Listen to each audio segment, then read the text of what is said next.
Cold Fear is a survival horror game third-person shooter. The game has the behind-the-shoulder similar to Resident Evil 4 and Dead Space, which started to become the standard at the time frame.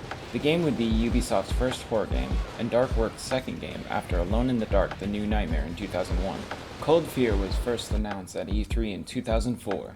Ubisoft announced they would be publishing the Darkworks developed game in March 2005 for PlayStation 2, Xbox, and PC. In a ferocious Arctic storm, USS Ravenswood reporting arrival at rescue coordinates. deep beneath the decks of an abandoned ship, You mind telling me what we're looking for? what began as an experiment We were told to learn what they were and how to control them. has become a nightmare. But Kamsky went past that. He wanted to use them. And this is the result. It will kill us all.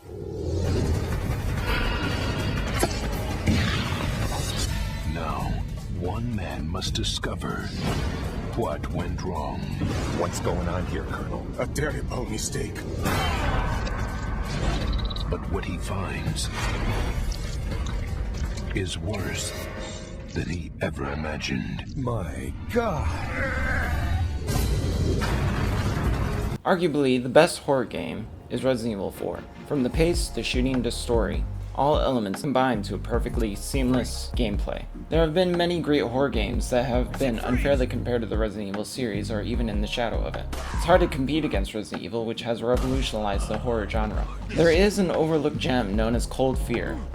Many gamers overlook this title due to it being labeled as an inferior game that launched right after Resident Evil 4. A couple of months, in fact. Both games play similarly, leading to the perspective that Cold Fear is just a clone. However, there are many elements within Cold Fear that separate it from others.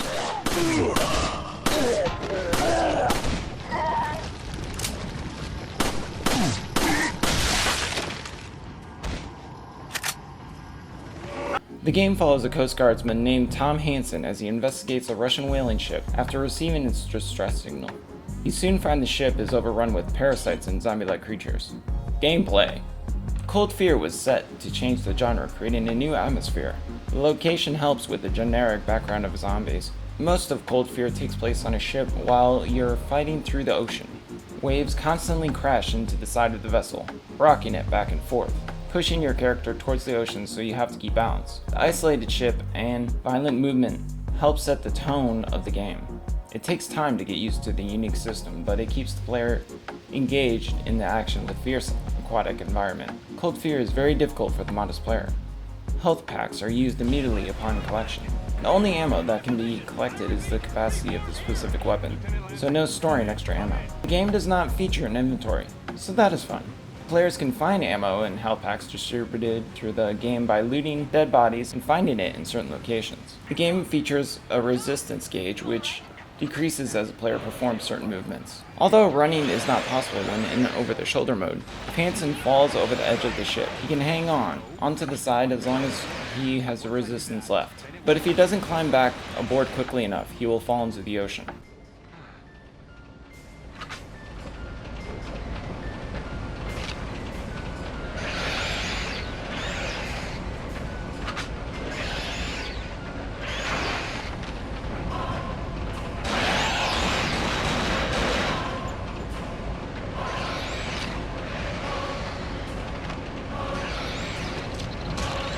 The main enemies in the game are zombie-like creatures known as exos.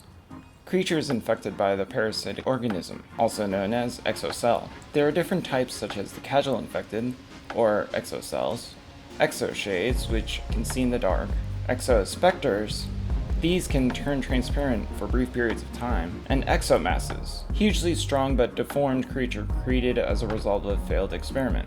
Most infected enemies can be knocked down with 2 or 3 shots, but unless the brain is destroyed, they will not die. Players can destroy the brain either by shooting an enemy in the head or knocking them down and stomping on their head. If an enemy gets close to Hansen, the player can perform a critical hit by pressing the combination of buttons. All exos carry at least one parasite creature with them. When an enemy is killed, the exo may emerge, affect, and reanimate the dead bodies. Enemies are fast, but very weak.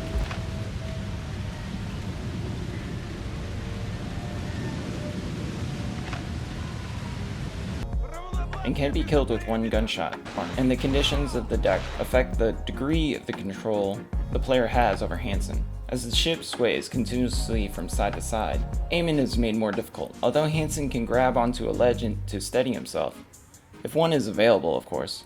In some instances, the ship can sway to such a degree that Hansen will slide towards the edge and potentially fall overboard. There are also numerous environmental hazards on the deck which react to the motion of the ship, such as swinging electrical wires and crates hooked up to ropes. If any of these items hit Hansen, he will lose health. Waves crashing on the ship's deck also causes Hansen's damage.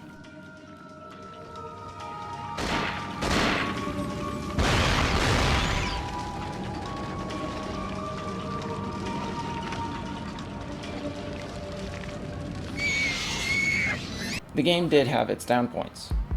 Players will often find themselves backtracking, or even losing track where you are. As a bonus, there is no map to help navigate the game's gigantic environment. A lot of the rooms look similar, so moving around the ship can be annoying, and easily make you lost. All the signs in the ship are in Russian, so telling each room apart is way more difficult than it should be, if you don't speak in the language. The character does translate the signs into English, but most are not evident upon the first playthrough.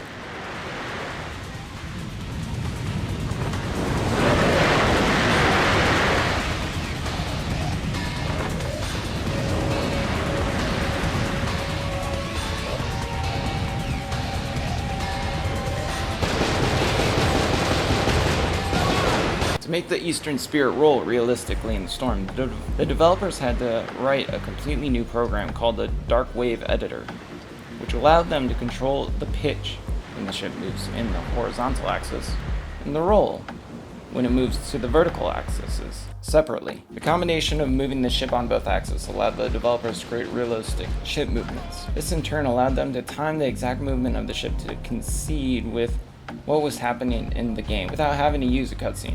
However, creating such a realistic movement system led to camera problems. According to a programmer, early in development, the camera was constantly going through the walls because of the roll of movement. So we had to develop a control system for the camera, just as if a cameraman is using a Steadicam behind the hero. They found that making the ship move was easy, but getting it to respond to the storm conditions was much more complex, to say the least. Another change brought about by the ship's motion was that initially the movement patterns of inanimate objects on the ship were scripted, but this was later replaced with real physics to make the gameplay more replayable. The ship's constant movement also impacted character animation. Once the ship's movement reacted a certain angle, Hansen and any other character on the deck started to slide and have to compensate in whatever direction was necessary relative to their position. This meant Hansen required 9 times the animations usually seen in third-person games. The main character had 250 separate animations, and most of the non-player characters had 150. Each character movement is composed of basic animation and compensation animation. According to the lead animator in the game, all the technical decisions were taken in favor of animation, both in terms of quality and quantity, which is why rare of this kind of project. Basic animation was produced with 3D Studio Max software. Inverse kinematics were then used to create the 9-directional animation, with the engine calculating the level of character compensation depending on the angle of the ship. In total, the game contains more than 900 animations, allowing for over 5,000 possible movements. According to the team, the interaction between the storm and the characters are on the deck sometimes creates some really breathtaking moments. And on the top of that, they managed to offer some really intense action sequence featuring far more enemies than in most horror games at the time. This of course has changed compared to modern video games such as Days Gone, which has up to 500 enemies on screen.